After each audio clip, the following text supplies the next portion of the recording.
Archaeologists in general love disasters. It's a terrible thing to say, but we love how well they preserve the material record of what came before. Pompeii is a classic example.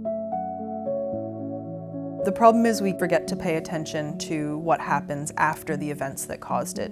What I do that's different is I look at how people interacted with these disasters at the moments that they were happening and how they returned to these places and interacted with landscapes afterward.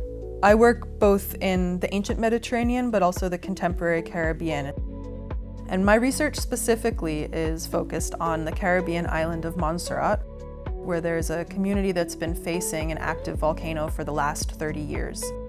And I can talk to those people and I can watch the way that the landscapes change as it's happening and what it means to live on an island where you can see the house that you grew up in but never be able to return home. And then on the other hand, I can take what I learned from that and use that to say new things about places like Pompeii or Akrotiri on Santorini that archaeologists have cared about for a long time but can't speak to the people who lived then. I've always loved volcanoes. When I was a toddler, about age 3 or 4, we had a National Geographic VHS on volcanoes that I'd watch a chunk of every night before bed for a year. But when I went to university, I started studying archaeology and anthropology, really being interested in the human past as much as the scientific one.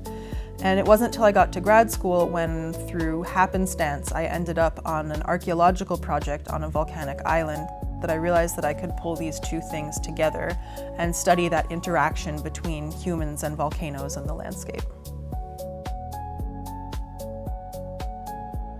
Christchurch is a wonderful community for doing research and study as a JRF because it's such a large community of scholars here with such a broad range of interests and backgrounds. And especially for someone like me who really truly works in between disciplines, it can be hard to find a place to fit in.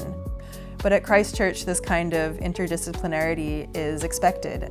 And so it's a great community to be able to have conversations with people in other fields that are genuinely interested in what I do and have exciting perspectives to share from their own research that I wouldn't be exposed to otherwise.